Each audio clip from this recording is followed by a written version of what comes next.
So friends, let's start with today's lovely chili chicken recipe, which is really delicious. So now in a pan, I've taken 1 tablespoon of oil. Let the oil heat up. Then we're going to add 2 green chilies, which I've chopped fine. Next, I'm going to add 1 inch of ginger chopped fine.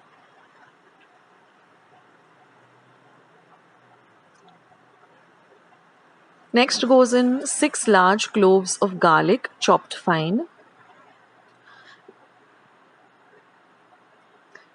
Now fry all these 3 ingredients really well till the rawness of the ginger and the garlic goes away, and also you get the lovely aroma of these 3 ingredients.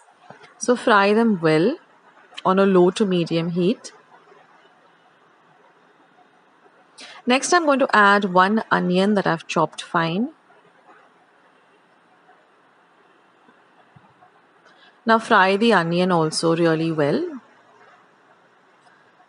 till it gets a little brownish in color. Now I'm going to add 1 capsicum chopped fine. So you can just prep all these before you start the dish. Just chop all the ingredients really fine. That makes it really easy.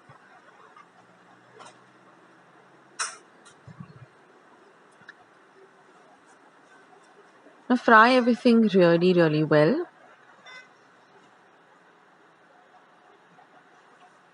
Next I'm going to be adding 1 teaspoon of pepper powder.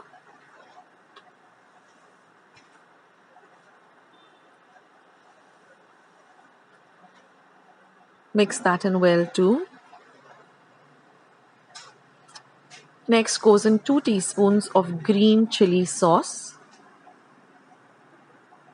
1 teaspoon of soya sauce. Now you can adjust the sauces as per your taste. If you want it a little more spicy, then you can add a little more of the green chili sauce. Now we want a little hint of sweetness, so I'm going to add a tablespoon of tomato sauce or tomato ketchup, because this is spicy and sweet and a little sour.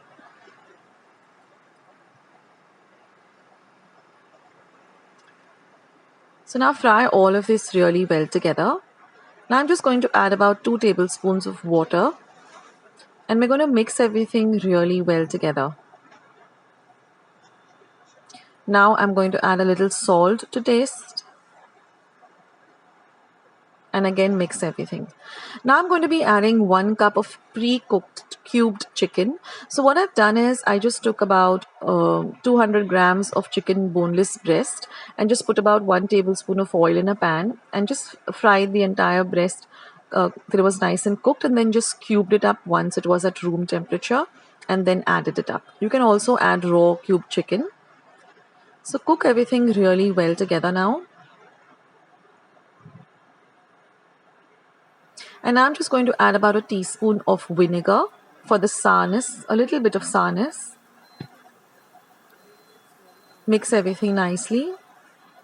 And now we just have 1 more ingredient to go, and our chili chicken is all ready, and that's a nice chopped coriander. You can also add chopped up spring onions instead, whatever you have at hand. And that's it guys, a lovely chili chicken is ready, and I love to serve this with some lemon and coriander rice. I'll leave a link to my lemon and coriander rice in the description box below. So I hope you like today's recipe. Do give it a try. It's an ideal weekend recipe where it's not much of a prep or anything, and it gets ready really quick and it tastes really nice. So thank you for watching this video. I'll catch you soon in my next video. This is Akshata signing off. Bye.